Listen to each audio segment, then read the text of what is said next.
아침에 나로 주의 인자한 말씀을 듣게 하소서. 내가 주를 의뢰합니다. 나의 다닐 길을 인도하소서.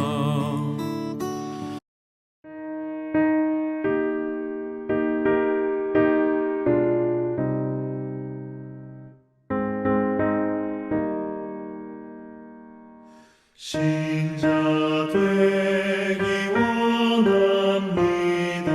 진심으로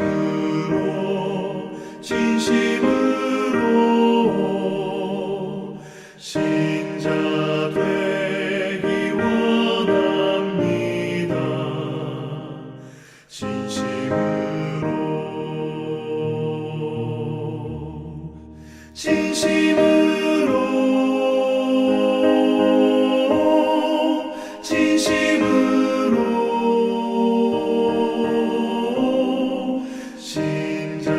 되기 원합니다. 진심으로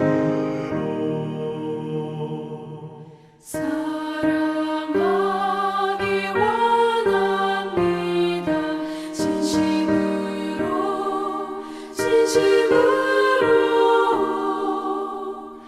사랑하기 원합니다.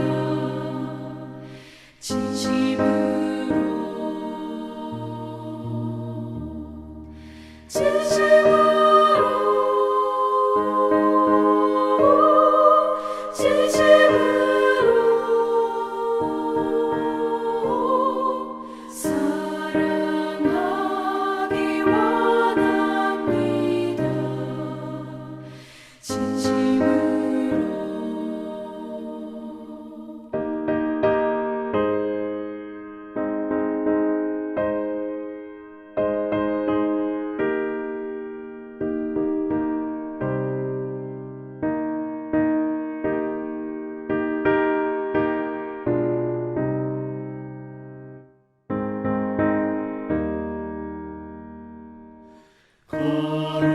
거룩하기 원합니다.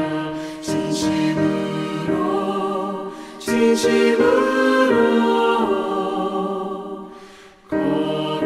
거룩하기 원합니다. 예수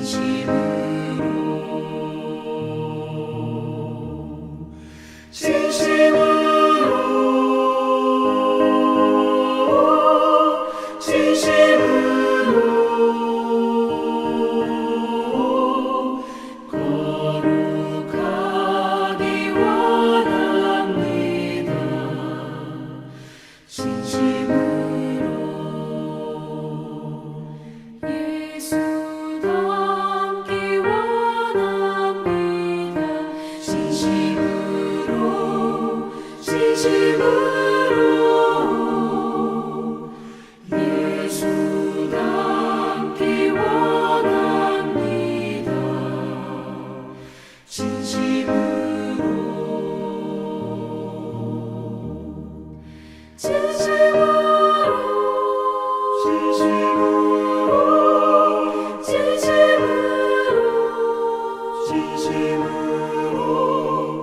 예수 닮기 원합니다. 진심으로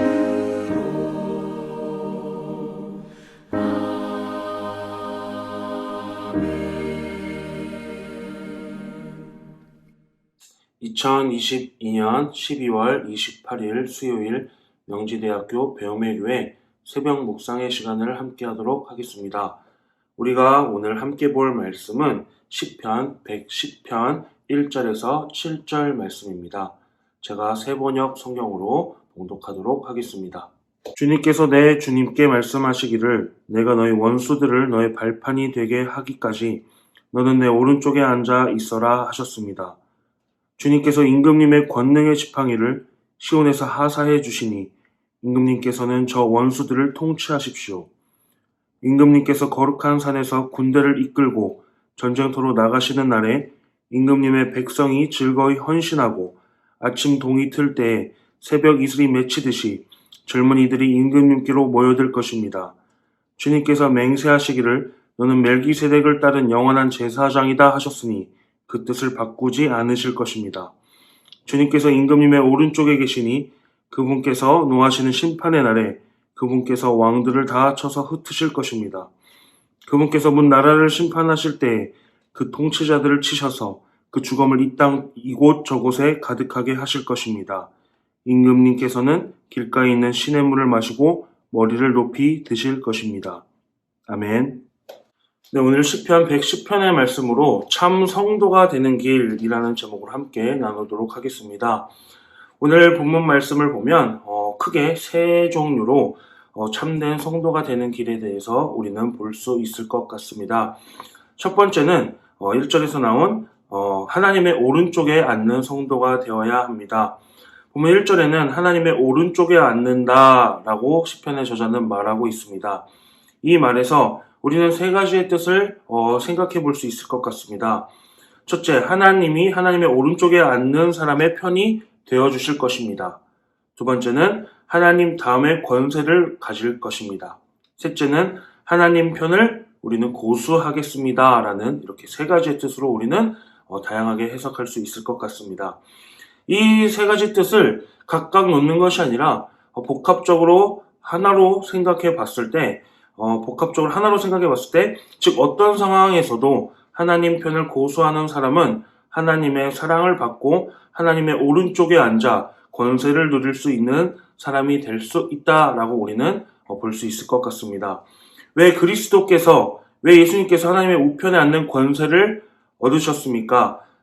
예수님은 십자가를 지기까지 하나님의 뜻에 헌신하며 하나님 편에 섰기 때문입니다. 그리고 그리스도가 원수들을 다스리는 권세를 얻게 된 것은 무엇보다도 하나님의 우편에 있었기 때문에 그렇습니다. 그리고 십자가가 예상이 되어도 늘 하나님 편이 되기를 힘쓰며 누구보다 권세 있게 되었습니다. 우리는 이 하나님의 우편에 앉아 있는 성도가 되기를 축원합니다. 두 번째, 3절 임금님의 백성이 즐거이 헌신하고 아침 동이 뜰 때에 새벽 이슬이 맺히듯이 젊은이들이 임금님께로 모여들 것입니다. 우리는 헌신에 대해서 생각해 봐야 할 것 같습니다. 즐겁게 헌신하면 권세가 주어질 것입니다. 하나님은 강요하는 헌신, 그것이 아니라 자원하는 마음, 자원하는 헌신을 기쁘게 받으십니다. 특히 하나님의 은혜를 자신이 자원해서 할 때 더욱더 큰 은혜가 될 것입니다. 하나님이 헌신하라고 한들 우리가 그것을 따르지 않는다. 그것도 문제가 되지만 우리 안에 마음에 자원하는 마음이 없다면 그것은 우리가 성도로서 더 큰 문제가 아닐까 생각을 합니다. 하나님은 헌신한 자에게 분명히 은혜를 주실 겁니다. 자녀가 어릴 때 부모를 절대적으로 의존하면서 살게 됩니다. 무엇이든지 혼자 할 수 있는 것이 없죠. 그러다 장성하면 이제는 독립해서 스스로 부모를 만족시키는 사람이 되어야 합니다. 그럴 때 우리 어른들은 특히 이렇게 이야기합니다. 드디어 우리 아들이, 우리 딸이 철이 들었다라고 이야기합니다. 하나님께서도 마찬가지일 것입니다. 하나님께서도 언제까지 받아먹고 정말 손이 가는 그런 성도가 아니라 이제는 우리가 스스로 자원하고 헌신하며 하나님 마음에 흡족한 그런 철든 성도가 되기를 바라실 것입니다. 하나님의 뜻과 일을 위해 우리가 즐겁게 헌신하는 그러한 철든 성도가 되어야 할 것입니다. 그러면 하나님의 기쁨이 되며 그로 인해 우리에게도 주의 권세가 나타날 줄 믿습니다.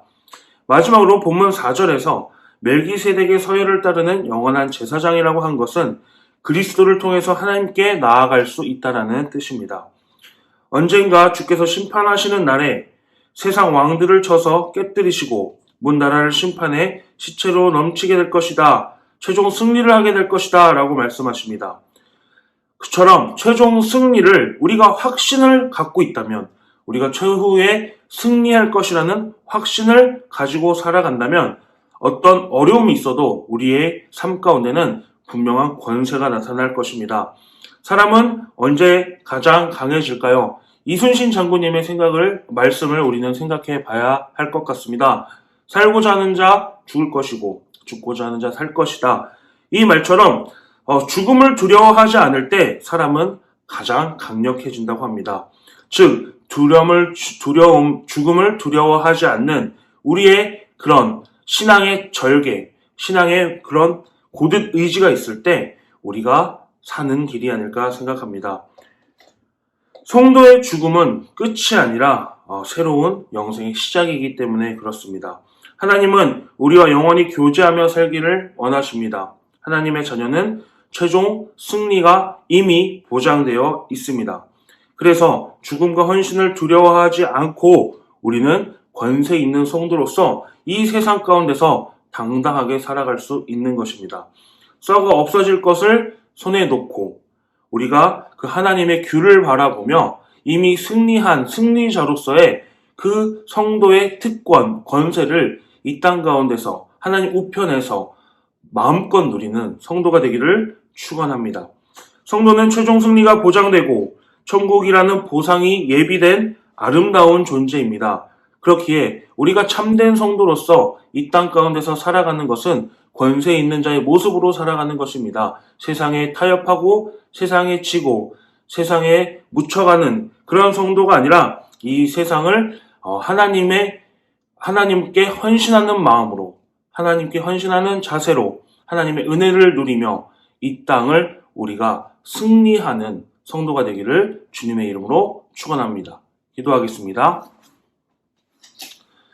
주님 감사합니다. 우리가 이 땅 가운데서 때로는 패배자처럼, 때로는 실패자처럼 살아갑니다. 하지만 주님, 우리는 참된 성도로서 이 땅 가운데서 분명히 승리자로서 살아가야 할 그런 자격이 있는 자들입니다.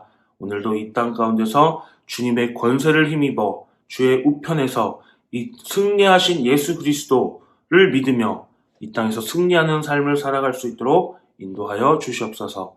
귀한 예수님의 이름으로 기도드렸습니다. 아멘.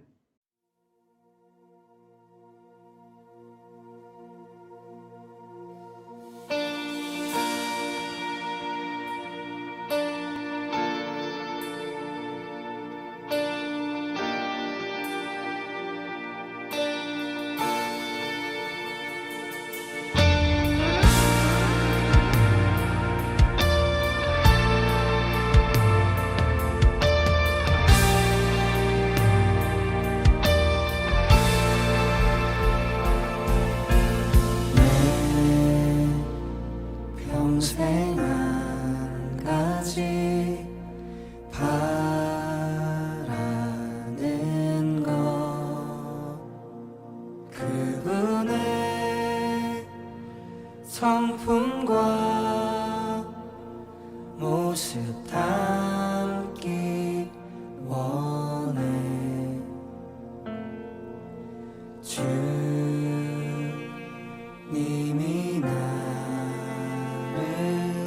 아시는 것처럼 온전히 나도 알 길을 갈망하네. 지혜와 계시의 영을 주사 아버지를 알게 하시고 주의 은혜로 겸손케 하사 주와 함께 걷게 하소서. 하나님 영산으로 빚으시고 그와 같이 깨끗게 거룩하게 하소서. 흠없이 정결하게 씻기어 영광에 이르게 하소서.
신